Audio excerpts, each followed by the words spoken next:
Il est 9h et quasiment 5 minutes sur RMC 3216, hashtag Bourdin Direct, pour être jusqu'à 9h30 avec Jean-Jacques Bourdin et avec François Fillon. Oui, c'est surtout avec François Fillon qui va répondre à toutes vos questions.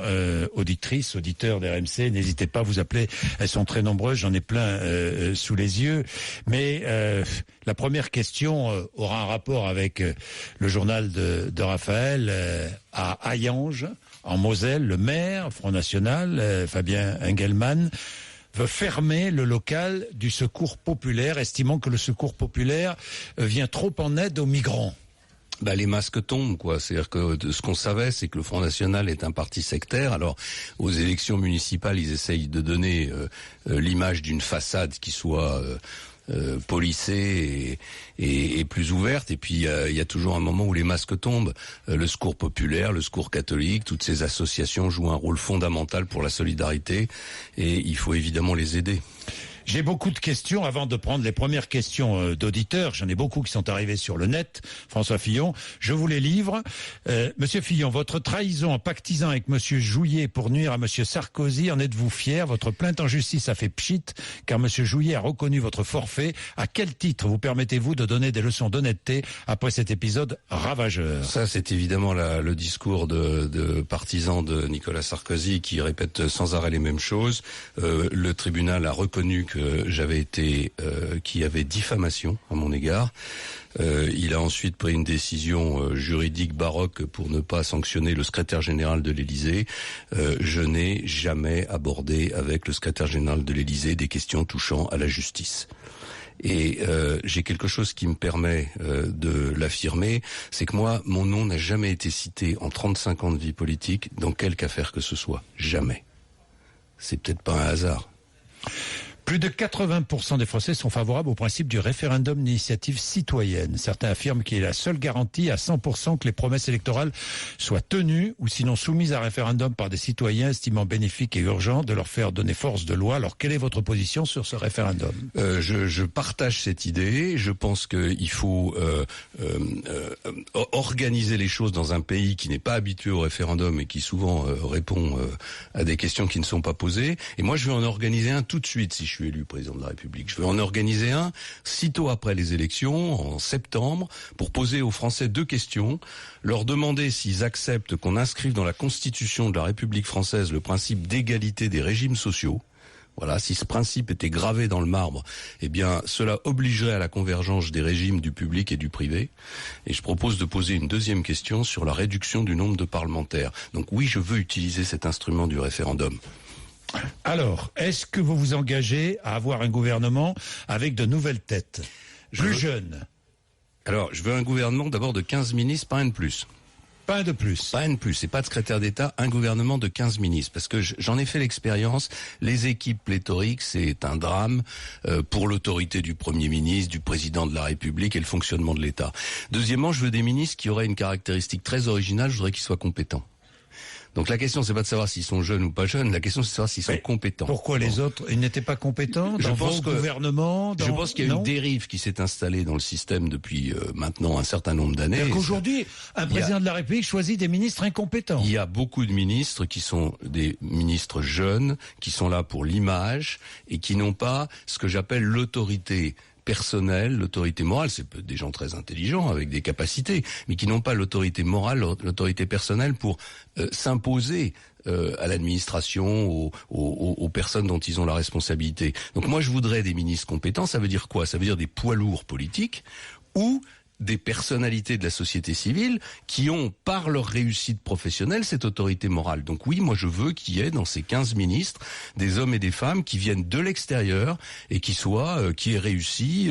Je voudrais un ministre de l'économie et des finances qui soit vraiment reconnu. Qui ne soit pas politique, qui ne soit pas un politicien. Oui, et qui soit reconnu surtout comme quelqu'un d'extrêmement compétent en matière de finances. Je voudrais un ministre de l'éducation ou un ministre de la recherche qui soit quelqu'un qui, dans le monde académique, a une autorité morale. Mais François Fillon, Emmanuel Macron, Premier ministre. Je vous dis ça parce que il paraît que dans vos meetings, oui, on me pose souvent la question. Souvent et je réponds toujours en utilisant la formule de Fabrice Lucchini, à qui on dit est-ce que vous êtes de gauche parce que vous dînez avec François Hollande? Il dit mais je dîne aussi avec des gens de droite, je dîne avec François Fillon et Emmanuel Macron, ce qui veut dire que on ne sait pas encore très bien où placer Emmanuel Macron sur l'échiquier politique. Bien, Liliane est avec nous, retraitée à Bray-Vinville, c'est dans le Loir-et-Cher. C'est pas ça, Liliane? Non, bonjour, pas du tout, mais c'est pas grave. Ah, vous êtes où alors, Liliane? Dans le Loir-et-Cher, un village du Loir-et-Cher. Ah, d'accord. Liliane, vous êtes dans le Loir-et-Cher et vous avez une question à poser à François Fillon. Une peut-être, voire deux. Allez-y. Tout d'abord, Monsieur Fillon, bonjour. Bonjour. Je voulais savoir, vous qui avez supprimé la demi-part supplémentaire, que comptez-vous faire pour alléger un petit peu les retraités? Parce que ça a mis beaucoup de retraités en porte-à-faux. Et deuxièmement, dans la foulée, Monsieur Hollande, lui, a fait une majoration, les majorations familiales qui étaient exonérées, il les a imposées. C'est-à-dire que vos réformes à vous, celle de François Hollande, ça fait une bombe fiscale pour les retraités. Est-ce que vous pouvez remédier à votre demi-part supprimée et après aux 10% qui sont devenus imposables? Merci. Alors d'abord, j'ai aussi sauvé les régimes de retraite en alignant la durée de cotisation des fonctionnaires sur celle du secteur privé en 2003 et en portant l'âge de la retraite à 62 ans. C'est vrai que j'ai dû prendre dans une situation que j'appelle de faillite la décision sur la demi-part supplémentaire qui n'a jamais été remise en cause d'ailleurs par le gouvernement actuel. Mais c'est vrai qu'il y a aujourd'hui des retraités qui sont dans une situation d'extrême difficulté. Comment est-ce qu'on peut... Parce que je rappelle que les retraites, c'est quand même les cotisations que versent les Français. Donc comment est-ce qu'on peut assurer non seulement la pérennité de notre régime de retraite, mais l'amélioration des retraites les plus faibles, les personnes seules, les agriculteurs, un certain nombre d'artisans, etc. D'abord en passant l'âge de la retraite à 65 ans. Il n'y a pas de miracle, il faut plus de cotisations. Donc il faut travailler plus longtemps. Ceux qui prétendent le contraire mentent aux Français, je le dis, je sais que c'est pas facile à accepter, mais c'est comme ça dans une immense majorité des pays européens, donc il faut le faire. La deuxième chose qu'il faut faire, il faut aligner les régimes du public et les régimes du privé, c'est ce que j'ai évoqué tout à l'heure. Et la troisième chose, c'est qu'il faut progressivement passer à un système de retraite par points qui serait plus juste, et il faut faire un effort sur les retraites les plus basses. Donc oui, il faudrait revenir sur la décision sur la demi-part supplémentaire, si le budget le permet naturellement, et puis faire en sorte qu'il y ait moins d'injustice avec un certain nombre de régimes de retraite. Je pense encore une fois aux agriculteurs. Je vois des situations qui sont indécentes dans un pays comme le nôtre. Est-ce qu'il faut revaloriser les pensions de retraite? Ça n'a pas été fait maintenant depuis plusieurs années. Pourquoi? Parce que l'inflation est à zéro. Quelles sont le gouvernement que j'ai dirigé avait revalorisé les minima sociaux, mais pour le faire de nouveau, pour continuer cette revalorisation, il faut trouver de l'argent puisqu'on est totalement endetté. Donc pour trouver cet argent, il faut passer l'âge de la retraite à 65 ans. C'est pour ça que je dis que ceux qui veulent des retraites plus décentes doivent militer pour l'allongement de la durée du travail. C'est la seule manière de financer les retraites. Merci Liliane. Nous avons Kamel. Oui Liliane, très vite alors. Très vite parce que d'autres veulent poser des questions. Monsieur Fillon, moi, avec les deux réformes conjuguées, maintenant je paye la CSG, la CRDS, ma taxe d'habitation, la télévision, c'est-à-dire que je perds presque 10% par rapport à ma retraite. Qui voudrait ça à l'heure actuelle? Bien sûr. Je suis pas la seule. Mais ça, Liliane, ça veut dire une autre chose, c'est qu'on doit baisser la dépense publique dans notre pays, parce que tous ces impôts que vous payez, c'est pour financer une dépense publique qui est devenue complètement folle. On est à 57% de toute la richesse nationale qui est dépensée en dépenses publiques. Donc il faut qu'on ait tous aussi, il faut qu'on soit cohérents. Si on veut payer moins d'impôts, il faut moins de dépenses publiques. C'est ce que je propose, mais souvent on me dit que je propose des choses qui sont trop radicales. Oui, François Fillon, la redevance télé qui augmente, c'est pour financer une 4e chaîne d'information continue inutile. En tout cas, il y a trop de chaînes de télévision, c'est incontestable, et il faudra une réforme du secteur public qui doit être plus concentrée et qui doit avoir une spécificité, c'est-à-dire une mission de service public. Ça peut pas être un organe de presse et de télévision comme les autres. Kamel est avec nous, cadre commercial à Paris dans le 20e. Bonjour Kamel. Bonjour Jean-Jacques, bonjour Monsieur Fillon. Bonjour. Alors, je vais aller assez vite. Je veux revenir un petit peu sur cette problématique concernant les musulmans. Je suis moi-même citoyen musulman et c'est dans cet ordre-là que j'apparais auprès de vous. Cette gestion, il est dit que cette gestion néocoloniale existe quant à l'islam en France et certains de vos collègues l'ont affirmé dans certains journaux. Alors, quelle est la question, Kamel? Alors, parce que je voudrais la question. Elle est très simple. Ne pensez-vous pas, Monsieur Fillon, qu'il faille impérativement qu'une consultation citoyenne soit menée auprès des musulmans de France? Et actuellement, il existe un collectif... Quelle question, Kamel? Eh bien, les différentes questions de vie à l'heure actuelle. Vous avez des questions qui ont été posées... Quelle question, Kamel? Je voudrais que vous alliez vite. Eh bien, très simplement... comment ressentent les musulmans, comment ressentent-ils aujourd'hui leur appartenance à la République? Vous avez des problématiques sur le halal. Question qui pourrait être, est-ce que les lois de la République passent avant les lois religieuses? Oui, absolument. Et je crois comprendre que c'est les lois de la République qui passent avant. Mais il y en a une autre aussi, Monsieur Bourdin, Jean-Jacques. C'est très important. Vous avez affaire aujourd'hui à des représentants autoproclamés. Je crois que c'est très important, Monsieur Fillon, que vous puissiez avoir ça, des gens... Ça, c'est très intéressant, Kamel. François Fillon vous répond là à ce propos. Merci. D'abord, la première chose que je veux dire, c'est qu'il n'y a pas d'attitude néocoloniale par rapport à la religion musulmane. Il y a eu autrefois un combat très violent qui a été mené par la République pour forcer la religion catholique à accepter les principes républicains. Il y a eu le même combat qui a été mené par Napoléon pour la religion juive. Donc, c'est pas une question de néocolonialisme, c'est une question d'actualisation de la relation avec les musulmans. Mais par contre, dans ce que vous dites, il y a quelque chose qui correspond parfaitement à ce que je propose. Moi, je veux qu'il y ait une instance représentative, non pas des musulmans, mais de la religion musulmane en France, pour qu'on puisse parler, que l'État puisse avoir un interlocuteur. On a créé, c'était Nicolas Sarkozy qui a eu cette intuition, ce qu'on appelle le Conseil du culte musulman, le Conseil français du culte musulman, mais c'est un échec. Et c'est un échec parce qu'il ne représente pas, comme vous l'avez dit très justement, les musulmans. Donc il faut changer le mode de désignation des représentants de ce CFCM. Il faut que ce soit des religieux, qui soient des théologiens, qui soient des personnalités respectées de la religion musulmane, pour que, à travers eux, on puisse engager ce dialogue et convaincre la communauté musulmane que les règles républicaines sont supérieures aux règles religieuses et qu'elles doivent s'appliquer. Et ça suppose aussi de couper les ponts avec les pays étrangers qui pilotent le culte musulman en France. C'est pas normal que, et en termes de financement, et en termes de contrôle, ce soit l'Algérie, le Maroc, l'Arabie Saoudite, qui en réalité influencent le culte musulman. La problématique était la même dans le passé. Un élu de la République me confiait l'autre jour, qui est protestant, que son grand-père avait été condamné pour avoir accepté de l'argent de la Suède pour construire un temple dans les Yvelines. Donc vous voyez que c'est pas des problématiques nouvelles. Bien, merci. Il y a beaucoup de questions, François Fillon, très intéressantes. Tiens, je vais prendre Antoine, qui est kiné à Chartres, en Eure-et-Loire. Donc, bonjour Antoine. Bonjour Jean-Jacques, bonjour c'est Antoine, bonjour Monsieur Fillon. Voilà, je voulais juste poser une question, c'était concernant le revenu universel adulte. Je voulais savoir ce que vous en pensiez. Moi, je fais une proposition qui est un tout petit peu différente, mais qui va dans le même sens. Je propose de fusionner toutes les aides sociales en une seule.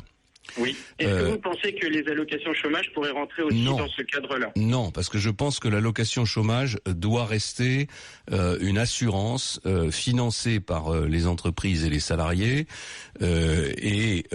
Comme la politique économique que je propose devrait permettre de descendre en dessous de 7% de chômage, comme les Allemands, comme les Anglais, je pense qu'à ce moment-là, l'allocation chômage joue un rôle différent et qu'elle doit être très liée à la formation en plus. Moi, je voudrais que l'allocation chômage soit vraiment jumelé avec la formation. Par contre, toutes les autres aides, l'aide au logement, le RSA, l'ensemble des aides sociales seraient fusionnées en une seule. Ça aurait l'avantage d'une personnalisation de l'aide, c'est-à-dire qu'on pourrait vraiment tenir compte de la réalité de la situation de la personne qui sollicite cette aide. Quand elle reprend quelques heures de travail, eh bien, il n'y aurait pas de seuil, elle ne perdrait pas les avantages qu'elle perd aujourd'hui. Et enfin, il pourrait y avoir toujours un plafonnement pour que l'aide sociale ne dépasse pas les revenus du travail. Bien, merci Antoine. Ahmed est consultant à Saint-Priest, dans le Rhône, à côté de Lyon. Ahmed, bonjour. Bonjour Jean-Jacques, bonjour Monsieur Fillon. Bonjour. Je fais partie des personnes qui vont aller voter aux primaires de droite et de gauche. C'est bien. De droite et de gauche, ça c'est plus compliqué. Vous savez qu'il y en a, vous savez, François Fillon, qu'il y en a beaucoup plus qu'on ne le pense. Moi, j'entends tous les jours. Ça vous laisse dubitatif? C'est-à-dire que toutes les études qu'on a fait sur ce sujet, puis l'expérience des autres primaires montre que c'est marginal, en tout cas. C'est marginal. Ahmed va le faire. Qu'est-ce que vous vouliez demander à François Fillon? Alors, vous qui étiez à la tête du gouvernement pendant 5 ans, aujourd'hui, la question que je me pose, c'est que quelles seront vos propositions si vous êtes candidat pour l'élection présidentielle pour justement endiguer le chômage, redonner du pouvoir d'achat aux Français et notamment relancer la machine économique? Parce qu'aujourd'hui, c'est de ça dont on a besoin. Bien sûr. Vous dites, Ahmed, François Fillon, vous avez été au pouvoir pendant 5 ans. Pourquoi feriez-vous maintenant ce que vous n'avez pas fait pendant 5 ans? Bien sûr, c'est une question qui est tout à fait naturelle et à laquelle je réponds de la manière suivante. D'abord, en 2007, moi j'ai appliqué le programme pour lequel Nicolas Sarkozy avait été élu, c'est-à-dire le programme que les Français avaient choisi. On l'a appliqué d'ailleurs de manière assez rigoureuse. Simplement, je vois au résultat que ce programme n'était pas suffisamment ambitieux pour redresser la situation. Donc qu'est-ce que j'ai fait après l'échec de 2012, après la défaite des présidentielles? J'ai pris mon bâton de pèlerin, puis je suis allé en France, j'ai tourné dans toute la France et j'ai écouté les Français et avec eux j'ai bâti un programme.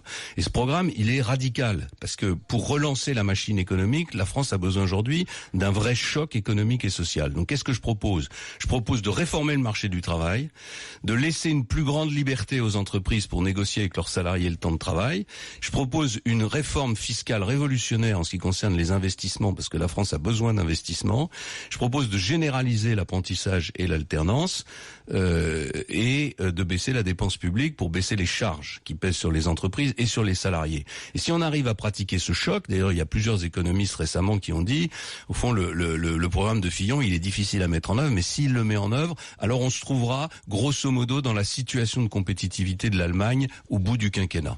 Bien, Jean-Charles, vous a écouté tout à l'heure et a appelé immédiatement, il est informaticien à Sevran, en Seine-Saint-Denis. Bonjour Jean-Charles. Bonjour Monsieur Bourdin, bonjour Monsieur Fillon. Bon, je vais poser ma question, vu que c'est pas un débat interactif, c'est pas grave, je vais la poser quand même. Mais c'est un débat interactif puisque vous êtes à l'antenne en direct, Jean-Charles. Oui, mais d'après ce que j'ai compris, je pose ma question et après c'est... Mais vous voulez que je vous dise, Jean-Charles? Oui. Ne partez pas avec un a priori, vous allez pouvoir... Non, mais je vais poser ma question. Alors vous allez pouvoir reposer une autre question derrière à François Fillon. Allez-y, Jean-Charles. Vous n'êtes pas brimé, ne vous inquiétez pas. Non, je n'ai jamais sous-entendu ça. Je vais appeler à la mémoire de Monsieur Fillon. Vous savez s'il se souvient combien il y avait de Français pauvres dans la difficulté au moment où les Restos du Cœur ont été créés. Et s'il avait une idée du nombre de gens aujourd'hui, sachant qu'entre ces deux bornes, il a été ministre, et moi je me souviens pas qu'il ait fait grand-chose pour améliorer la situation, elle est même pire après son passage. Et donc aujourd'hui il vient et il nous dit qu'il y a une solution. Alors que moi je lui prends juste celle-là. Je lui rappelle la phrase de Coluche à la création du mouvement, à savoir, quand on demande aux politiques qu'est-ce qu'il faut faire pour réduire la pauvreté, ils savent pas. Nous, on sait et on le fait. Donc, que va faire M. Fillon pour réduire le nombre de demandeurs de cette aide des Restos du Cœur dans les mois à venir? Oui, mais Jean-Charles, vous ajoutez, je fais partie de ceux qui pensent que mon argent est là pour aider les Français qui ont des soucis. Ils trouvent normal qu'on aide les étrangers. Non, les Français d'abord. Oui, vous le pensez, Jean-Charles, et vous le dites. Je peux aller en plein centre de Paris, sur la place principale, tout seul, et le dire, et le chanter même. Je veux que mon argent serve... Quand on voit ces millions de Français qui n'ont pas de repas, ceux qui n'ont presque plus de retraite, des retraités, même certains qui sont des militaires, qui sont obligés de faire les poubelles pour manger, et on va m'expliquer que mon argent va servir à aller servir des causes ailleurs, ou des gens qui viennent en France en surnombre. Non, je veux que mon argent aide les Français. Et par Français, j'entends ceux qui ont une carte d'identité sur laquelle il y a marqué français, peu importe la couleur. qu'on arrête de me dire que je suis un raciste, un truc comme ça. Je veux que mon argent serve à faire les Français. Voilà, je ne veux pas qu'on dépense j'en ai marre. Voilà, je veux qu'on aide les Français d'abord. Je comprends ça et je l'entends.